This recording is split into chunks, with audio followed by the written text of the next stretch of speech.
আসসালামু আলাইকুম। এটি আপনাদের নবম দশম শ্রেণী বা এসএসসি পরীক্ষার্থী যারা রয়েছে তাদের জন্য আরেকটি গুরুত্বপূর্ণ প্রশ্ন।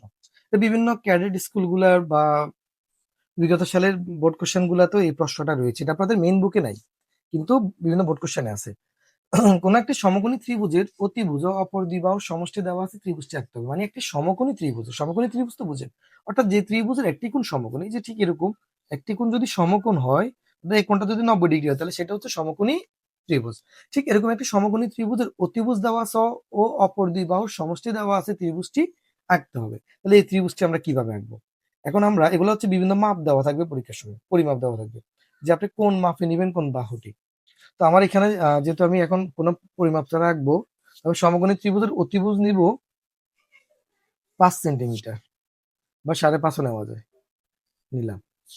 তারপর অপর দ্বিবাহুর সমষ্টি নিব 7 সেন্টিমিটার, অপর দ্বিবাহুর সমষ্টি নিব 7 সেন্টিমিটার নিলাম।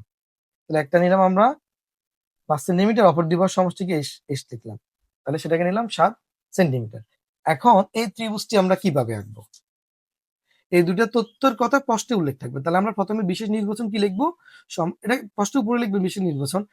মনে করি সমকোণী ত্রিভুজের অতিভুজ এ ও অপর দ্বিবাহুর সমষ্টি এস দেওয়া আছে, ত্রিভুজটি আঁকতে হবে। তাহলে দেখুন আমরা ত্রিভুজটা কিভাবে আঁকবো। প্রথমেই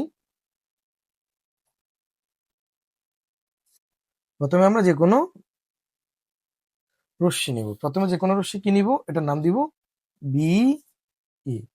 যে কোনো রশ্মি বিই নিই। এখন বিই রশ্মিতে গিয়ে আমরা যেহেতু সমষ্টিটা আগে এঁকে ফেলতে পারি, বিই থেকে এস বাহু সমান করে, বি থেকে এস বাহু সমান করে, সরি এই বিন্দুর নাম বি না, এই বিন্দুর নাম দিব ডি। কেন দিব সেটা একটু পরে বলতেছি। যে কোনো রশ্মি ডি নি, ডি থেকে এস বাহু সমান করে ডি সি অংশ কেটে নি, এটা কেটে নিলাম।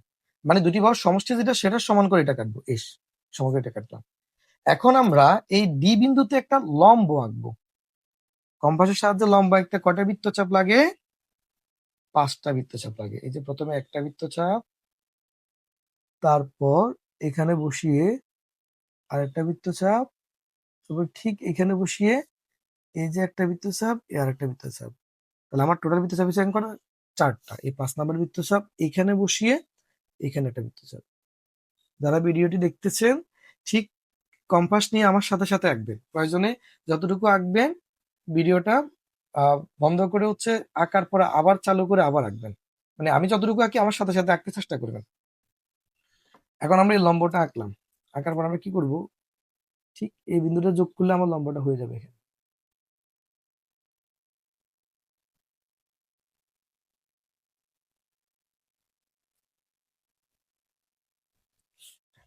তাহলে আমরা এটার নাম দিলাম এফ, এটার নাম দিলাম এফ বিন্দু।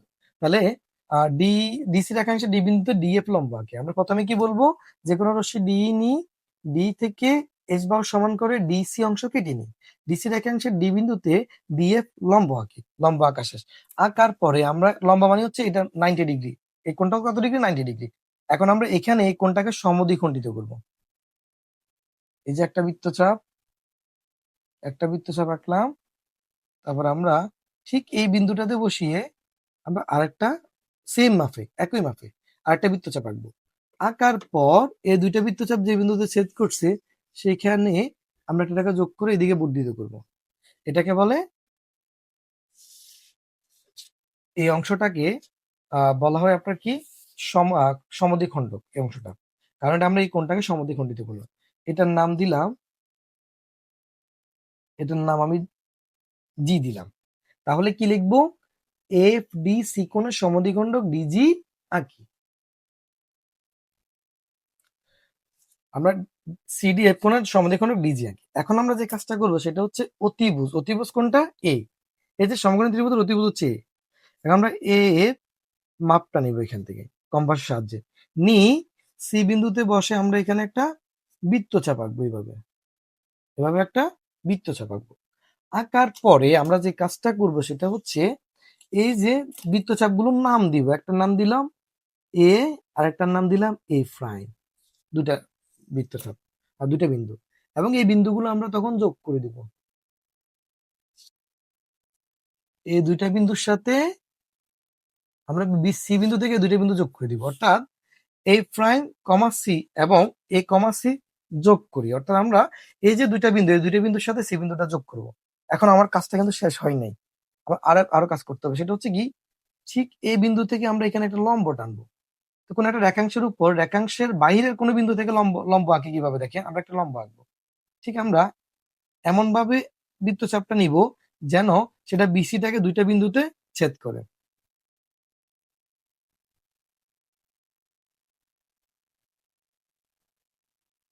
এই যে একটা বৃত্তচাপ আঁকলাম, এটা আমার এই বিসিটাকে দুইটা বিন্দুতে ছেদ করছে, এবং এই দুইটা বিন্দু থেকে আমরা ব্যাসার্ধটা এমন ভাবে নিব আর কি, আমরা একই মাপে আরো দুটি বৃত্তচাপ আঁকবো, আরো দুটি বৃত্তচাপ আঁকবো। এই দুটি বৃত্তচাপ যে বিন্দুতে ছেদ করে সে ছেদবিন্দু এবং এই বিন্দুটা এভাবে মিলাবো রুলারের সাহায্যে। মিলানোর পরে আমরা ঠিক এখান পর্যন্ত নিব, মানে বিসির একাংশের উপর পর্যন্ত নিব, এটার নাম দিব বি। তাহলে এই যে এবিসি একটা ত্রিভুজ, আমার এবিসি একটা সমকোণী ত্রিভুজ, যার দুটি বাহুর সমষ্টি হচ্ছে কি, দুটি বাহুর সমষ্টি হচ্ছে এস এবং অতিভুজ হচ্ছে এ, মানে হচ্ছে এসি। এখন আমরা এ প্রাইম থেকে ওইখানে আরেকটা লম্ব আঁকবো, ঠিক একই রকম ভাবে এ প্রাইম থেকে আরেকটা লম্ব আঁকবো, সেটা হচ্ছে এরকম। আমরা বলি দুইটা বিন্দুতে ছেদ করে, এখান থেকে আঁকে। আঁকার পরে দেখেন এখানে ঠিক এই বিন্দুটাতে ছেদ করছে এটা, তাহলে এই বিন্দু থেকে আমরা এই বিন্দু থেকে আরেকটা বৃত্তচাপ আঁকবো এখানে, আবার এই বিন্দু থেকেও আরেকটা বৃত্তচাপ আঁকবো এখানে। আঁকার পর এই যে ছেদবিন্দু, এখানে স্কেলটা বসাবো, এখানে মিলাবো এই বিন্দুর সাথে এই প্রাইমের সাথে মিলে আমরা এটা এখান পর্যন্ত টানবো, এই বিন্দুর নাম দিব বি প্রাইম। তাহলে আমার এখানে দুইটা ত্রিভুজ হয়েছে টোটালি, একটা হলো এ বি সি, আর একটা হলো এ প্রাইম বি প্রাইম সি। এখন আপনারা প্রশ্ন করতে পারেন যে এটা দুটি এই যে এস হচ্ছে দুটি বাহুর সমষ্টি, আচ্ছা অতিভুজ তো এই মাপে এটা নিলাম, এটা বুঝলাম, এটার মাপ আর এটার মাপ সমান, কিন্তু এই দুটি এই দুটি বাহুর সমষ্টি অথবা এই দুটি বাহুর সমষ্টিটা কেমন হয়, এই যে আমাদের এটা হচ্ছে সমকোণ, যে দুটো লম্বা একটা এটা হলো সমকোণ, তার মানে এটাও সমকোণী ত্রিভুজ, এটাও সমকোণী ত্রিভুজ। এবং যেহেতু আমি এখানে আপনার এই কোণগুলো যেহেতু এভাবে আঁকলাম, তাহলে আমার এই কোণার সাথে আমার এই বাহুর সাথে এই বাহুটা সমান হবে। কেন সমান হবে, কারণ এটা 45 ডিগ্রি, আর এটা 45 ডিগ্রি, এটা যেহেতু 90 ডিগ্রি, এটা 45 ডিগ্রি হয়ে যাবে, তার মানে এই দুটি বাহু সমান। আবার এখানেও সেম, এটা 90 ডিগ্রি, তার মানে এটা 45 ডিগ্রি, যেহেতু আমরা এটাকে সমদ্বিখণ্ডিত করলাম একটা সমকোণকে, একটা সমকোণকে যদি সমদ্বিখণ্ডিত করি এক একটা কোণ 45 ডিগ্রি হয়, তাহলে যদি 45 ডিগ্রি যদি হয় সমকোণী ত্রিভুজের একটা কোণ, তাহলে তার সমকোণ সংলগ্ন যে দুটি বাহু আছে দুইটাই সমান, তার মানে এই দুইটা বাহু সমান। এই দুইটা বাহু যদি সমান হয়, এই দুই বাহুর যোগফল আর এই দুই বাহুর যোগফল একই। আচ্ছা দেখ, এখন আমরা ব্যাখ্যাটা দিচ্ছি। মনে করি একটি সমকোণী ত্রিভুজের অতিভুজে ও অপর দুই বাহুর সমষ্টি এস দেওয়া হচ্ছে, ত্রিভুজটি আঁকতে হবে। বিশেষ নির্বাচন শেষ। এখন আমরা আঁকবো কি, বিশেষ নির্বাচনের পরে হচ্ছে আমাদের অঙ্কনের বিবরণ। যে কোনো রশ্মি ডি নি, ডি রশ্মি হতে এ বাহুর সমান করে ডিসি অংশ, সরি এস বাহুর সমান করে ডিসি অংশ কেটে নি, এটা এস বাহুর সমান করে ডিসি অংশ কেটে নি। ডিসি রেখাংশের ডি বিন্দুতে ডি এক লম্ব আঁকি, এফ ডি সি কোণের সমদ্বিখণ্ডক ডিজি আঁকি। এবার সি কে কেন্দ্র করে এবার সমান ব্যাসার্ধ নিয়ে একটি বৃত্তচাপ আঁকি, বৃত্তচাপটি ডিজি কে এ ও এ প্রাইম বিন্দুতে ছেদ করে। এবার হচ্ছে কি এ ও এ প্রাইম, এ ও এ প্রাইম বিন্দু থেকে ডিসি রেখাংশের উপর যথাক্রমে A B O A prime B prime দুটি লম্ব টানি, তাহলেই এ বি সি অথবা এ প্রাইম বি প্রাইম সি উদ্দিষ্ট ত্রিভুজ। এটি হচ্ছে সমকোণী ত্রিভুজ আঁকার নিয়ম, যে দুটি সমকোণী ত্রিভুজের অতিভুজ ও অপর দুই বাহুর সমষ্টি দেওয়া থাকে, ঠিক এই পদ্ধতিতে আপনারা চিত্রটি আঁকবেন, এবং এটি আপনাদের পরীক্ষার জন্য গুরুত্বপূর্ণ। আমি শেষে যে ব্যাখ্যাটা দিলাম এটা আপনারা সুন্দরভাবে শুনে শুনে লিখে ফেলবেন। ধন্যবাদ সবাইকে।